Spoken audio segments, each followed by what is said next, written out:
Morning, good afternoon, good evening to each and everyone, especially those at the other side of the world. There is no time and space between us. There is only this present moment, and we are one. We are now on diary entry number 1130. I heard these words. Tell the Superior General to count on you as the most faithful daughter in the order. Narinig ko ang mga salitang ito. Sabihin sa Superior General na umasa sa iyo bilang pinakamatapat na anak sa order na ito. Would you do that? Halimbawa, sabihin sa'yo ni Jesus. Sabihin mo sa boss mo, ikaw ang pinakamatapat na empleyado o tauhan sa kumpanya ito. Or punta tayo sa simbahan, sinabi ni Jesus, tell your coordinator or tell Father ganito that you are the most faithful parishioner in this parish. Would you do that? Ay, ako po parang hindi. Hindi ko kayang sabihin yan.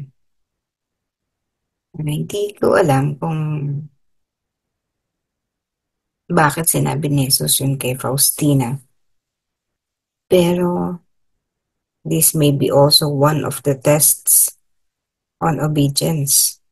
Pwedeng ganun ano. Pero napakahirap sabihin yan. Pwede mo yan sabihin kung medyo mataas ang pride mo or yung bang hindi ka pinagtitiwalaan. Tapos papalisig ka sa trabaho out of parang revenge or kung ano man, ano, na nasaktan ka kasi sabihin mo ngayon sa boss mo, ikaw ba na akong pinakamaasahan mong tauhan? Very negative, di po ba? Kung gano'n, no? Pero kung you're doing this as a form of obedience, so medyo ano, no? Medyo okay naman. Kaya lang, parang ano pa din, no? Ang hirap. Sa Tagalog, ang tawag natin dyan, nagbubuhat tayo ng sarili nating bangko. Napakahirap, no? But then, kung gusto ni Jesus yun, out of obedience, to sabihin mo, and then, malaman natin kung ano magiging reaction. No? But in this entry, wala naman sinabi si Faustina whether she followed it or anong effect. Wala naman po, hindi niya nabanggit. Ewan ko lang sa mga susunod na mga entries kung masasabi, kung may sinabi siya tungkol dyan. Pero immediately after niyan, ito kasi ang kasunod niya, no? After these words, I received an inner understanding of what all created things are before God. No, kung ano daw ang lahat ng bagay na nilikha. So kasama tayo dyan. Immense and incomprehensible is His Majesty. So, yun lang. No? Yung in relation to 1131, yun lang naman. Pagtanto niya kung gaano kahalaga lahat ng bagay sa harap ng Diyos. Pero, if all of us are important to God, no, mahirap yung sabihin. Kasi pati yung mga hindi naman mabubuti at maayos, no? Hindi naman, mahal sila ng Diyos, pero in terms of its um, importance or kung kano ang nagiging contribution nito sa environment niya, sa opisina niya, sa organisasyon niya, or sa kinabibilangan niya, hindi natin pwedeng asahan yun. Hindi lahat kasi ganon. And so, Faustina is the most faithful. Today is the election, national and local in the Philippines. Sino ang pinaka-faithful na anak ng bansa, ng komunidad. At yun ang pwede nating gawing basehan sa ating ihahalal. So when we vote for a person, ang tinitingnan natin yung track record. Ano na nagawa nito sa kanyang buhay? Kung ito ay, that's why we do not want dynasties. Kasi very self-serving. Imagine mo, nandun na yung ina, nandun na yung anak, nandun pa yung isang anak, nandun yung ama, nandun yung mag-asawa, nandun na yung mga second degree relatives, no? Hanggang second degree. Kung, kung tutuusin nga, yung buong first degree, yung immediate family, andun na sila lahat.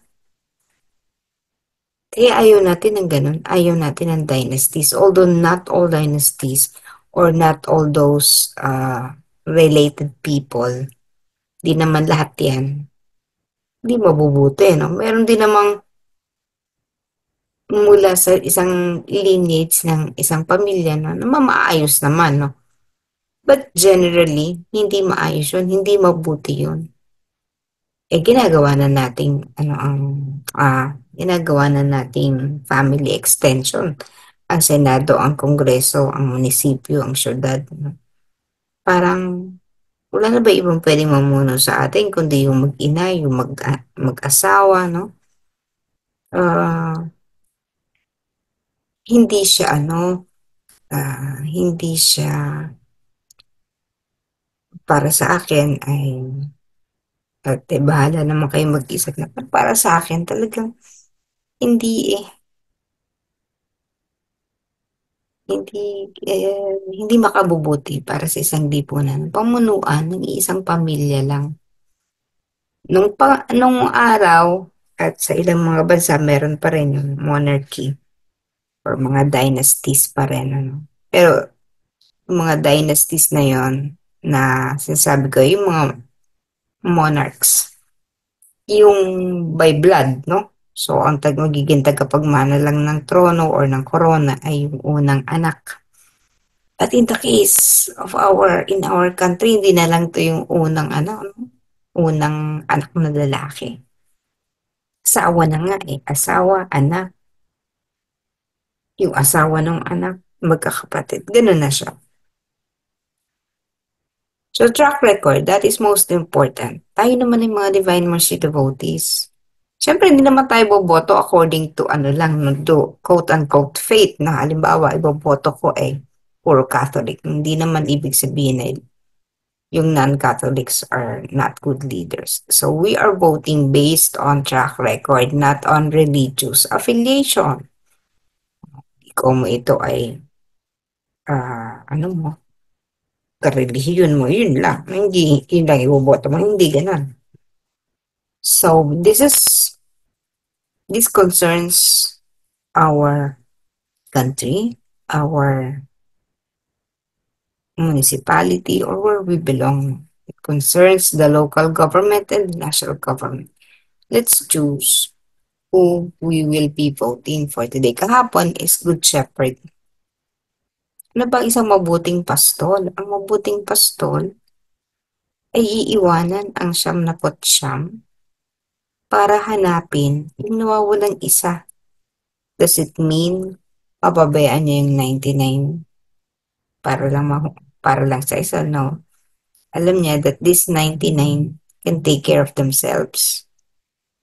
Hanapin niya ngayon yung isa para walang maligaw ang landas. Lahat would be walking on the same road. But then again, syempre nga po, ang ating mundo ay punong-puno ng kaya nga mundo ng makamundong bagay. So everything is temporary at dahil temporary, akala natin yung power, kapangyarihan dulot ng pera, posisyon, status, akala natin yun na yun no? But there are more things important than that. So okay lang yan. dumadaan tayo talaga sa gano'n. As a country, hindi man ako negative now, but then again, this is not yet the time for us to have a very, ano, no, a very, kahit yung 50% of the people who would be voted would be good. I don't think hindi pa natin kaya maabot yun. Kasi depende yan sa level ng mass consciousness, no? Yung ano ang kamulatan ng nakararami. Of course, ang kamulatan ng nakararami ay hindi pa ganun kaabante. Tayo ay bumubot ang karaniwan sa ating mga kapatid, hindi tayo na, kundi karaniwan sa ating mga kapatid, and check yourself if it is one of you. Karamihan sa ating mga kapatid ay nakadepende pa rin doon sa traditional, no? Our votes are bought, nabibili ang boto natin. Tayo ay masyadong regionalistic. So, hindi pa maganda talaga. But let's pray na mag-improve naman yung ating kakayahan, mag-improve yung ating kamulatan in terms of electing people who would lead us. Again, hindi tayo pwedeng magreklamo. Kung binoto mo yan, wala tayong magagawa. Tapos na. Pagkatapos ng eleksyon, ano man ang mangyari dyan, kailangan nating tanggapin. Let's all just pray, no? For whether the elected ones would be for our service, for the service of humanity, or not. But then again, ako, masasabi ko dyan, that would be the will of God. Kung ano man ang mangyayari, will pa rin ng Diyos yan. Maganda man o hindi, yan yung will. Why? Because we would learn our lesson by that. Kasi hindi naman natin makukuha ang isang bagay na maganda kung ang kakayahan ng ating isipan ay nandun sa level na yon. Ang ibig sabihin lang, we still have a lot of things to do. Marami pa tayong assignment kailangan gawin.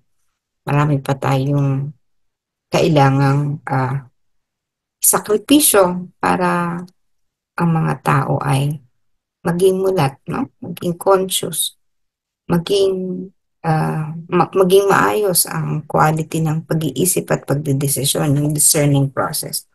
Eh, syempre, hindi naman lahat ay maayos ang discerning capability and skills. So, let's pray for the national elections that it be generally peaceful. Kahit muna yung peaceful, no? Okay, peaceful and orderly. Alam natin na mahalaga yung magkaroon ng mapayapa na eleksyon, no? Walang violence, walang ano. Kahit man lang yun ma-attain natin. Now, whether capable or hindi, or ano, edi kahit mag-improve lang yun. Ako sa akin, kahit mag-improve lang yun. But I will, no? Lahat tayo sana makaboto. Exercise our right in voting for who would lead us, and whoever the people installed, they yun, let it be, so be it.